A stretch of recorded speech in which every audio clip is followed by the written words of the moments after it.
ilaihi raji'un. Sesungguhnya kami milik Allah dan kepadanya lah kami dikembalikan. Ya, memang kita dalam perjalanan ini dari dunia menuju akhirat dan kita kembali kepada Allah. Ya, jadi itu mesti kita pahami bahwa apapun hidup kita, susah senang, ya ujung-ujungnya kita akan kembali kepada Allah. Jadi ini perjalanan hidup ini memang perlu ditemani oleh iman, ilmu, dan amal. Itu yang pertama adalah tentang perjalanan. Nah, di dalam perjalanan kita akan menerima yang namanya ujian, ya, yang namanya pilihan. Nah, setiap kita itu akan menerima jatah, boleh dikatakan jatah atau ketetapan dari Allah. Dalam surat Al-Anbiya ayat 35, kullu nafsin za'iqatul maut wa nabluukum bisyarri wal khairi wa ilaina turja'un. Setiap yang bernyawa akan merasakan mati. Kami akan menguji kalian dengan keburukan dan kebaikan sebagai cobaan, dan hanya kepada kami kamu akan dikembalikan. Nah, dalam perjalanan kita ini dari kecil sampai sekarang, sampai dewasa, sampai berumur, terus menerus kita diuji. Ya, ujinya dua, keburukan dan kebaikan, kesulitan dan kemudahan. Itu ujian. Tetapi kalau menurut para ulama dan guru saya, kita itu ditakdirkan 4. Yang pertama, kita akan menerima yang namanya bala, musibah. Ya, kita akan menerima namanya keburukan. Nah, saat kita terima keburukan atau kesulitan, kita sikapi dengan sabar. Kita terima kesusahan, kadang-kadang nggak punya duit, kadang-kadang sakit, istri sakit, anak sakit, kita sendiri sakit, diterima takdir kita. Saat itu kita terima takdir kita, ya kita sikapi dengan sabar. Yang kedua apa? Yang kedua, kita terima takdir dari Allah adalah kenikmatan. Ya, kita makan enak, sehat, ya. Terus anak-anak mudah, biaya sekolah ada, punya kambingnya sehat, anak-anaknya banyak, nikmat. Ya, apalagi istri gembira, ya, rumah alhamdulillah bagus, kendaraan cukup, banyak, duit cukup. Nah, kita terima keadaan seperti itu, disikapi dengan syukur. Alhamdulillahirabbil alamin. Tanda-tanda kita diberikan nikmat, diberikan rezeki. Nah, dengan diberikan nikmat rezeki itu kita ada potensi untuk memberi pada orang lain, berbuat baik. Ya, jadi yang pertama bahwa kita akan menerima 4 takdir, ya, menurut para ulama ini guru saya menyampaikan. Yang pertama, kita akan terima takdir namanya kesulitan, bala. Ya, kita semua sudah merasakan, kan? Apalagi sudah berumur, saya termasuk diri saya sendiri sudah merasakan sakit, sudah merasakan stroke, nggak bisa jalan, ya. Begitu kita melihat istri kita, anak kita, itu terima satu takdir kesulitan atau musibah. Nah, sikapi dengan sabar. Yang kedua, nikmat tadi. Ya, yang ketiga, kita akan terima namanya takdir taat. Nah, sekarang kita terima takdir taat nih. Ya, diberikan kesempatan oleh Allah, dimudahkan untuk ibadah. Orang jauh dari mana-mana datang ke Masjid Bin Sabatika. Orang jauh datang, orang dekat datang. Karena aku bukan anugerah, bukan karunia Allah, hidayah, taufik. Sulit untuk datang kemari, ya. Ya, karena kita diberikan takdir taat. Nah, takdir taat disikapi dengan zikrullah, mengingat Allah. Nah, yang keempat adalah takdir maksiat. Nah, itu juga merupakan suatu takdir. Kita kadang nggak bisa ini menghindari. Ya, kadang-kadang berbohong, ya, berdusta, maksudnya tidak mau menyakiti, tapi gimana cara biarnya? Kadang-kadang kita bermaksiat, ya, membohongi diri sendiri, membohongi orang lain, kita kepepet, berbohong. Nah, harus disikapi dengan taubat, istighfar. Jadi 4 itu yang akan terima, ya, dalam kehidupan ini, dalam perjalanan itu, ya, kita ulangi bahwa 4 ini akan kita terima. ya, suka tidak suka, ya, kita tidak menginginkan tapi itu terjadi, ya, yang namanya takdir, bala, musibah, kesulitan kita terima, ya, tapi ingat, kita respon, kita sikapi dengan sabar, karena bagi orang yang beriman sabar itu suatu kebaikan. Bahkan kesulitan, penderitaan, musibah, penyakit bisa mengantarkan kita lebih dekat kepada Allah. Semakin rajin ibadah, sholatnya nggak pernah ketinggalan, zikirnya terus ditambahin, ya. Kemudian yang tadi takdir nikmat, kita merasakan nikmat gampang nih, duit selalu ada, kemana-mana mudah, ya. Menanam padi, padinya berhasil, anak-anak soleh, istri soleha, ya, rumah baik, keadaan di rumah lengkap, makanan ada nih. Kita terima takdir nikmat, kita terima nih. Yang ketiga tadi, ya, itu takdir taat, ya, alhamdulillah. Kalau kita sholat rajin, kadang-kadang nggak sholat, kita kadang-kadang gampang ibadah, kadang-kadang sulit, ya. Jadi kita akan terima di dalam perjalanan hidup kita itu 4 takdir.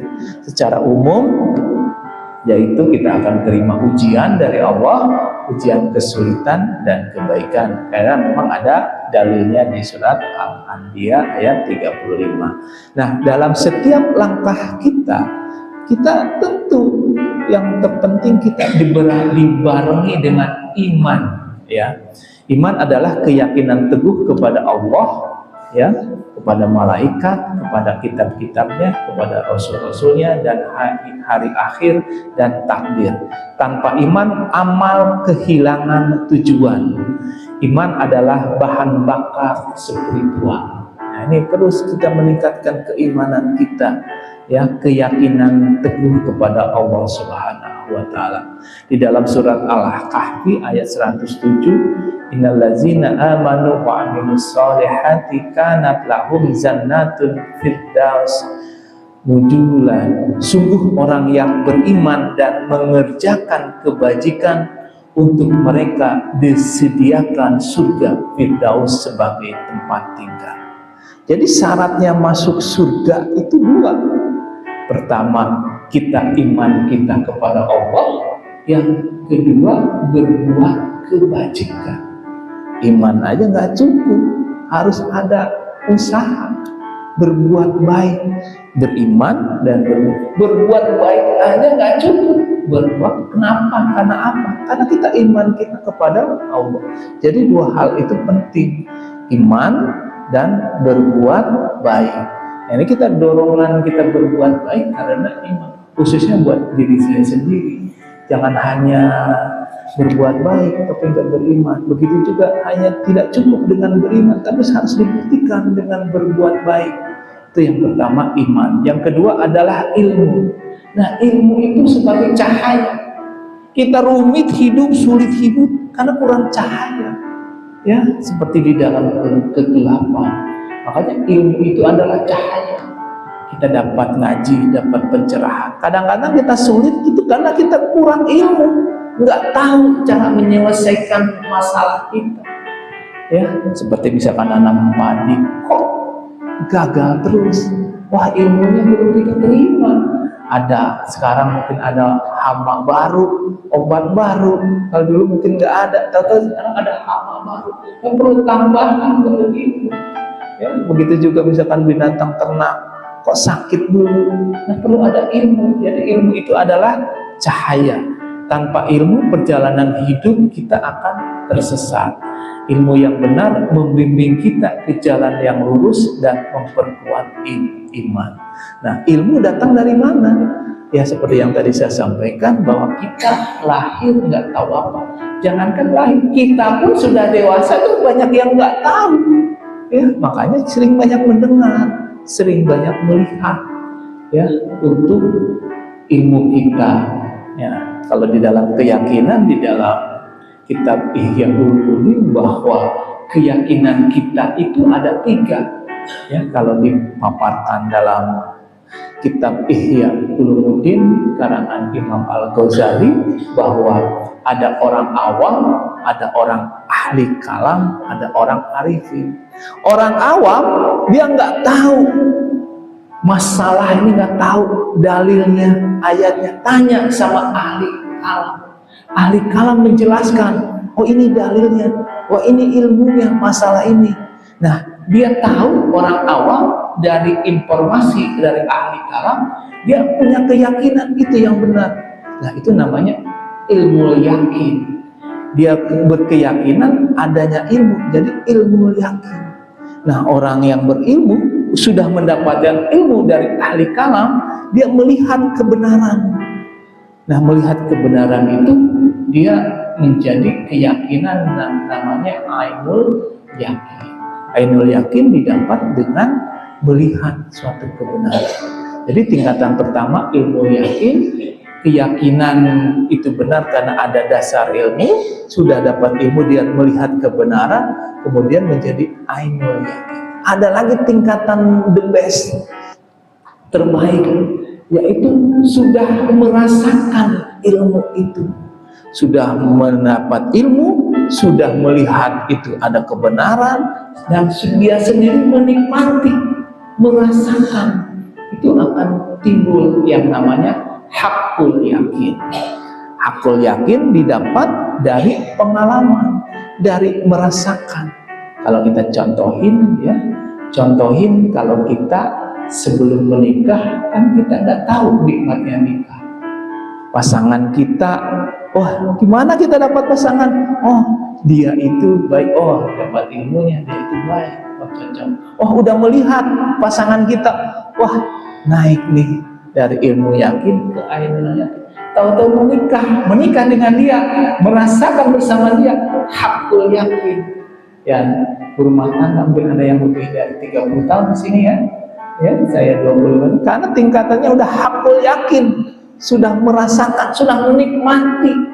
Ya, kalau sudah menikmati, orang lain mau ngomong apa tentang istri kita, bodo amat. Itu udah hakul yakin, kita ilmu kita sudah bersamanya, sudah sekian lama, susah senang bersama. Sama di dalam ibadah juga gitu. Kita nih ada dalilnya apa enggak? Ada ayatnya atau tidak? Ini ada ayatnya, ini ada dalilnya, perintah.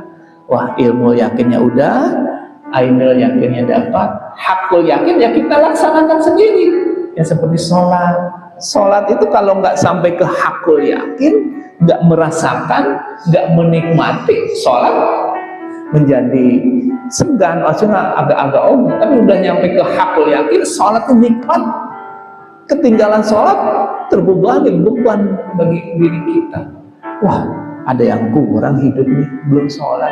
Nah, makanya tingkatkan kita. Ini semua yang hadir di sini, alhamdulillah, mudah-mudahan udah ke hakul yakin. Ya sudah merasakan nikmatnya sholat, sudah merasakan berbuat baik itu memang nikmat. Tapi kalau sudah berbuat baik itu nikmat, udah ke hakul yakin, ya kita berbuat baik ya berbuat baik aja. Ya, begitu juga